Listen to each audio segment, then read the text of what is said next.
in his book, Sermon on the Mount, page 147, says, "The great prayer," and we're speaking of the Lord's Prayer, "is a compact formula for the development of the soul. It is designed with the utmost care for the specific purpose, so that those who use it with understanding will experience a real change of soul. The only progress that matters is the change of soul. The mere acquisition of fresh knowledge received intellectually makes no change in the soul. The Lord's Prayer is especially designed to bring this change, that's the change of the soul, about." Please join me now as we enthusiastically speak these words of affirmation on the screen. I am dedicated to living my life as an instrument of agape love, and so I pray. My prayers of love deepen my relationship with the divine, which opens me to a greater flow of grace, light, spiritual wisdom, and discernment that is a blessing to all. And so it is. Thank you, Marcy.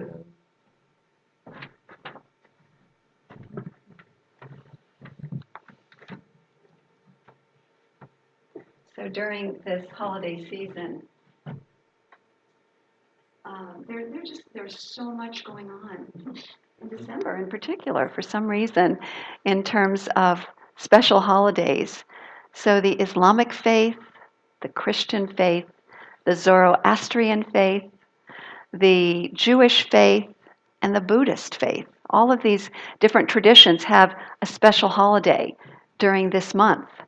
And as I over the years, as I've studied them and looked at them more deeply, what I've realized is that there's this theme that tends to run through the vast majority of them, and it's light. And how interesting, because this is the time of the year when we have the longest night and the shortest time of light. So we bring in the light. It's just a reminder that the light that we are, the light of the divine, can shine away any darkness. So I love that overall theme. And I also know that this time of year, that these beautiful spiritual traditions are very steeped in prayer. And so how perfect to deepen into the understanding of the Lord's Prayer. And so that's my intention, is over these next several Sundays to look at different interpretations from the original Aramaic language, which is the language of Jesus, and to not only look at all these different interpretations, but also to realize that what we bring to anything, any type of sacred study, is the key, because it's about our own souls and our own deep understanding and what it brings to us and what it awakens in us that is the key. So let's get into this. How many of you have read any of Emmett Fox's books? Raise your hands. Okay. Emmett Fox was probably the very first New Thought. Well, no, that's not totally true. I read Alan Cohen years ago. The Dragon Doesn't Live Here Anymore. That was my very first New Thought book. But the series of books that I read after I was awakened to this were Emmett Fox, because he had such an amazing talent for taking the scriptures and looking and describing the metaphysical meanings so that I understood them in a deeper way than I ever had before. So it's how beautiful that we're quoting him along with Ernest Holmes and some others this month, because his Sermon on the Mount in particular, and I read it a long time ago for the first time, was just an eye-opener for me. The Beatitudes and the Lord's Prayer, it was like, wow, is this what they mean? I mean, our Western minds tend to look at things in a very intellectual way, right? Anybody notice that? And the traditions that these come from, the Aramaic tradition, the Hebrew tradition, go very deep. They tend to look at things from multiple levels, including the very deep mystical and metaphysical, the spiritual levels. So that's part of my intention this month, is to help us get out of our Western mind and down into our hearts and to look at things, but not only look at them, but experience it, feel it on a different level. And how beautiful that this particular month, this one of the most well-known prayers across the planet, this Lord's Prayer, was taught by Jesus the Christ to his disciples. And, so he was helping to train people to be spiritual masters like he was. And so there's great depth and meaning in here, and it really is meant to illuminate the soul. So with that in mind, so it's not about rote repeating it over and over again, but it's really more of something to contemplate. And I think as we contemplate, not only word for word, but phrases over these next few weeks, my intention is that we all wake up more fully to the value and the beauty of this prayer. So Emmett Fox in the Sermon on the Mount also said the Lord's Prayer was carefully constructed by Jesus with certain very clear ends in view. Undoubtedly, everyone who is seeking to follow the way, with a capital W, that Jesus led should make a point of using the Lord's Prayer and to use it, and here's the key, intelligently. To use it intelligently. So in New Thought, we do follow the way that Jesus led. We also study the great masters from other traditions, Buddha and Rumi and others as well. I mean, we allow ourselves to be illuminated from many different directions. My focus, though, this month is going to be on Jesus and the beautiful way of illumination that he provided for us in a couple of different ways. In fact, he was known as the way shower, or he is known as the way shower to the New Thought tradition, because he is the one who came to show us by example who we are, and not only who we are, how to use the universal law of divine mind. So here are a few things that Ernest mentions about Jesus. He says, in Jesus, the Christ was more fully orbed than possibly in anyone on record. In the person of Jesus, more of God was manifest. And then he goes on to say that Christ, this Christ nature, is available to us all, equally to us all. There is no particular person that is predestined to be the Christ. We must understand the Christ not as a person, but as a principle. And I like to use the term nature. It's our nature. It's who we are at the very deep level. We must understand Christ is not a person, but a principle. Jesus became the Christ as the human gave way to the divine, as the will of division gave way to the will of unity. So Jesus became a living embodiment of the Christ, this Christ nature. If we can look upon Jesus from this viewpoint, Ernest says, we shall be able to study his life as a living example for our own lives. So, do you remember last Sunday, those of you who were here, that I talked about the 4 phases that lead to spiritual knowledge? Anybody remember those? Yeah? No? Okay. Well, they're very simple. It's when we first hear a spiritual truth and our whole entire being resonates, and I tend to get God bumps and all kinds of energy shooting through me. That's known as the inspiration phase. And when we hear it multiple times, we become very familiar with it. That's the familiarity stage. And maybe it's like, oh yeah, I remember that, and boy, that really applies to what's going on in my life right now. I'm gonna practice that. I'm gonna apply that. So that's familiarity. So there's still some excitement in that phase.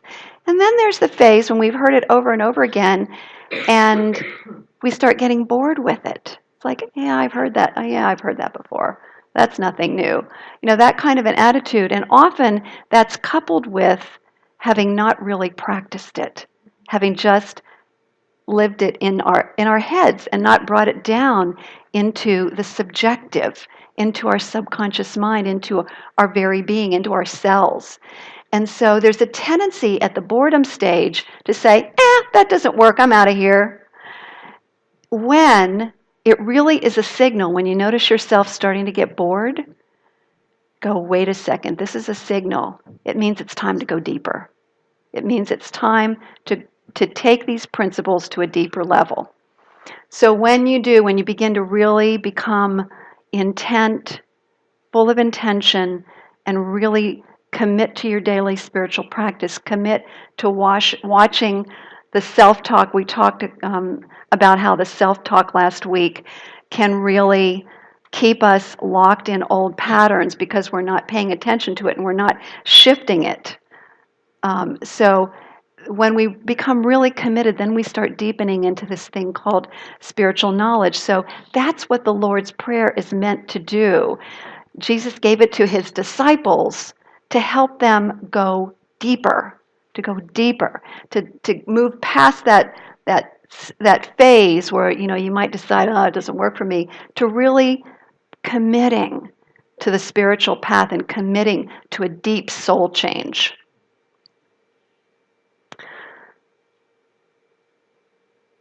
So, as I mentioned, the Aramaic language, along with the Greek language and the Hebrew language and the Arabic language, these languages that are from the Middle East, have multiple levels of meaning. There's a surface meaning, there's another meaning, there's another meaning, and it goes way deep. And that's not only true with individual words, it's true with phrases. Certain phrases that were, translated into English in the Bible and this came from an Aramaic study that I had one summer. When they're taken just at face value, you can really miss the meaning, the deeper meaning that has to do with the culture from which it was written and just so many different variables. So what we're going to do then is take a look today at one particular version, which I'm going to read to you right now. First of all, I'm going to also give you some translations by children of the Lord's Prayer. So let's lighten things up a little. Here's one. Our Father who art in heaven, hallowed be thy name. Or, our Father who art in heaven, how'd you know my name? The next one is, give us this day our jelly bread. Or how about this one? Give us this steak and daily bread. And forgive us our mattresses. How about this one? And forgive us our trash baskets as we forgive those who put trash in our baskets. And finally, listen to this one. Lead us not into temptation, but deliver us some email.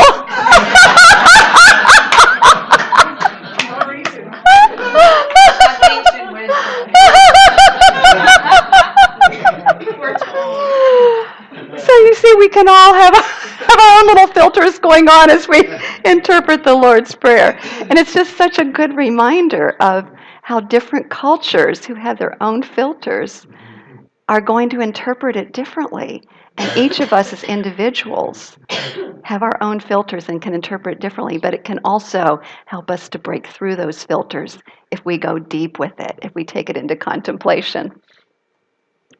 So what I'd like to do first is to have you listen to the Lord's Prayer spoken as it originally was spoken in the Aramaic language. Dan. آووند بشمية نتقدى شمخ تيتي ملشوتخ نيفي سويانخ أي كانت بشمية أبقرا هلا لخما سنقانا يومانا وشقلا خوبين أي كانت أبخنا شقلا خياوين ولات الله نسيونا إلا بصا من بيشة مطل ديلو هاي ملشوتا وخيلة وتشبختا العالم آمين آمين. Beautiful, huh? Did anybody get God bumps hearing that? It's beautiful.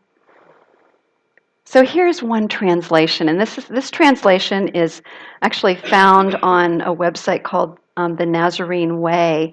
It's written by a group who are Nazarene Essenes. So this is, again, first century Aramaic, translated directly from that. And it goes, O thou, from whom the breath of life comes, who fills all realms of sound, light, and vibration. May your light be experienced in my utmost holiest self. Your heavenly domain approaches. Let your will come true in the universe and all that vibrates, just as on earth. Give us wisdom for our daily need. Detach the fetters of faults that bind us, like we let go the guilt of others. Let us not be lost in superficial things, but let us be freed from that which keeps us off our true purpose. From you comes the all-working will, the lively strength to act, the song that beautifies all and renews itself from age to age, sealed in trust, faith, and truth. Amen. I confirm this with my entire being. And that's the meaning of Amen. It has actually those two meanings, sealed in trust, faith, and truth, and I confirm this with my entire being. So, let's take a look at the first two verses. Let's go really deeply into those because the first two verses, like in spiritual mind treatment, the first two stages of treatment, which is God is all there is, and I am that presence individualized. It's about that process of divine union, which is really deep soul healing. When we just even come to that awareness, that is what the first two phrases of the Lord's Prayer really set out to do when you look at the deeper Aramaic meaning. So let me read those two verses again and listen. See if you can hear the God is, I am part in there. It says, O thou, from whom the breath of life comes, who fills all realms of sound, light, and vibration. May your light be experienced in my utmost holiest self. My utmost holiest self. Isn't that beautiful? And I looked up holiest just to look at some of the various meanings in the dictionary. And it talked about the ideal. And isn't that what the Christ is? It's the ideal within us, that spiritual truth, that divine ideal. Eric Butterworth said, I may believe that there is a cosmic force that acts upon me and guides me and heals me. But in the principle of unity, I am not simply a creation of God, molded and shaped and set out on the path of life. I am the force and the presence of God, expressing itself as me. The purpose of all religion, Eric Butterworth says, help us to develop cosmic awareness of unity with God. He feels that that's the purpose of really all religion, all spiritual teachings. Help us develop the cosmic awareness of our unity with God. So again, in the Master Teacher's words, may God's light be expressed in my utmost holiest self. So beautiful. And then we move on to the to our current times, and there's a man by the name of Greg Braden who is not only a scientist, he's also deeply connected with the whole New Thought movement. And he wrote a book called The Divine Matrix. Anybody read Divine Matrix? So what he says is the way we answer one question is the foundation of every decision we make about our lives. The decisions we make about our jobs, our careers, how we treat the planet, how we treat each other, all based on one question. Who am I? Who am I? When we get at a deep, deep, deep soul level that who we are is way more than this flesh and blood. That this flesh and blood, this body temple, is simply a container of the soul essence of who we are, which is eternal, which is unlimited. You know, that is what makes the difference. And he goes on to share some scientific research that now says that we are so much more than we ever imagined. Scientific research. What they have found is that there was a quantum leap that took place some 200,000 years ago. This huge leap from the Neanderthal, which really doesn't have much in common with us at all at the DNA level when they did the DNA testing, to what they now call the anatomically modern human that appeared 200,000 years ago, seemingly out of nowhere. And, you know, evolution tends to go along like that, where it travels for a while, and then there's a quantum leap. And, you know, it goes along and there's another quantum leap. This was a quantum leap.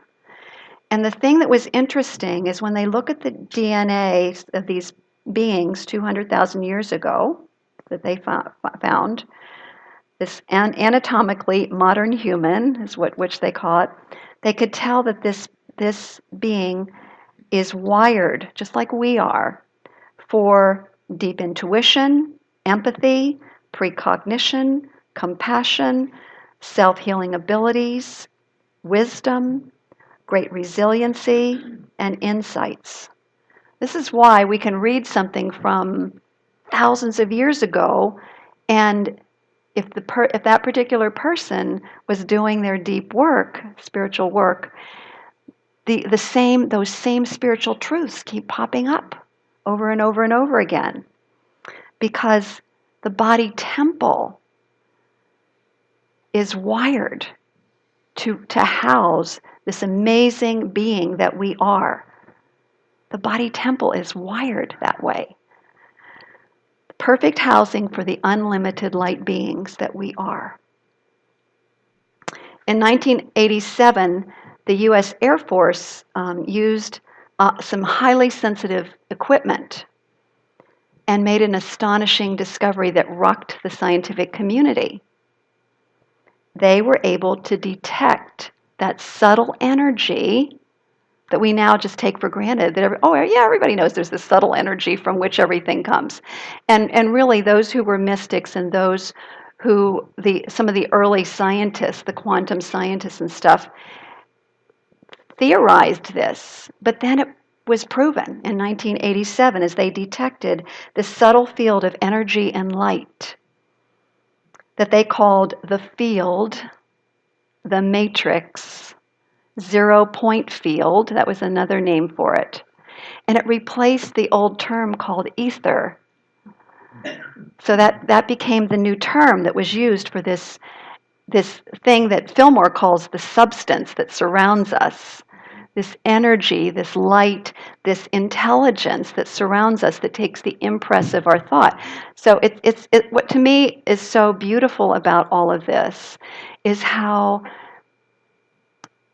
beings from many, many, many, many thousands of years ago knew this on a deep level, and it's now being affirmed and by science.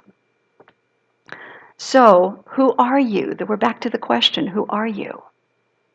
You are God's light. You are pure spirit. You are the holiest of the holy. Already. That's why that song, I Love Myself the Way I Am, is so important and can be understood more deeply when we realize who we are. And yes, we have human conditioning, that can get in the way of us expressing that divine presence that we are. But it's important to begin by knowing what our essence is.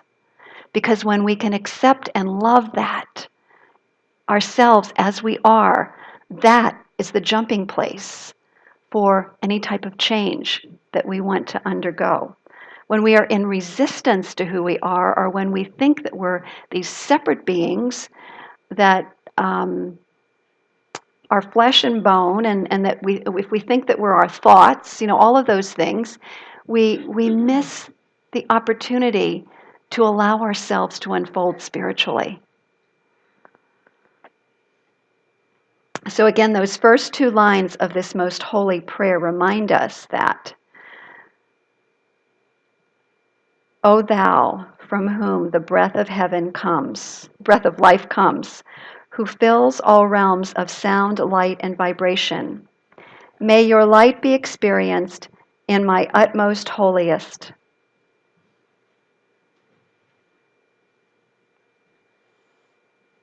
So here's the deal, and this is where spiritual strength comes from. If we keep all of this idea of oneness at the intellectual level, it's like having a connection to the divine that's made out of cobwebs. And so the very first thing that happens, any type of challenge in our lives, and what happens with cobwebs? They can be pulled apart really easily. We lose a sense of our connection with the all that is. And so if we take it, though, down into the heart, and when we're talking about the heart, we're not only talking about the heart center, we're talking about the whole subconscious. When we take the greater meaning of oneness and unity, divine unity, and who we are in truth, down to the very depths of our being, then no matter what the challenge, we know that we are the light of the divine. We know that we are beings of pure potentiality and possibility. We know that we cannot be ultimately harmed or hurt by anything. We can withstand life's greatest challenges.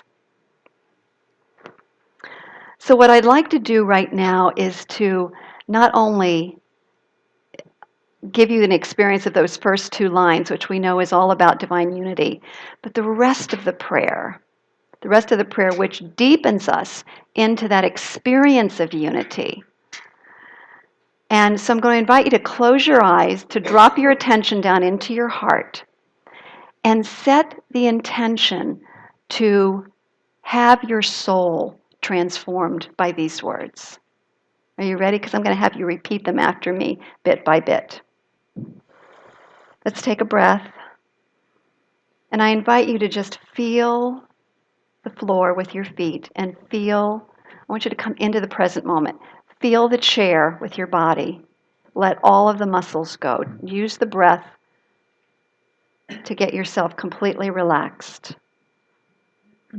And repeat after me. O thou, from whom the breath of life comes, who fills all realms of sound, light, and vibration. light and vibration. May your light be experienced May your light be experienced in my utmost holiest self. in my utmost holiest self. Your heavenly domain approaches. Your heavenly domain approaches. Let your will come true Let your will come true in the universe, in the universe, just as on earth. just as on earth. Give us wisdom for our daily need. Give us wisdom for our daily need. Detach the fetters of faults that bind us, Detach the fetters of faults that bind us, like we let go the guilt of others. like we let go the guilt of others. Let us not be lost in superficial things, Let us not be lost in superficial things, but let us be freed from things but let us be free from things which keep us off our true purpose. which keep us off our true purpose. From you comes the all-working will, From you comes the all-working will, the lively strength to act, the lively strength to act, the song that beautifies all the song that beautifies all, and renews itself from age to age, and renews itself from age to age, sealed in truth, faith, and trust. sealed in truth, faith, and trust. I confirm this with my entire being, I confirm this with my entire being, and so it is. and so it is. Thank you. Lovely. Thank you again, Kathleen. Thank you, Dan, for the sound. Thank you, Dean, for the support. Thank you, all of you guys, for the love and the joy and the community. You were talking about kids getting the lyrics wrong. Mm-hmm. My merry band of siblings when I was younger, my brother Roger would tilt back his head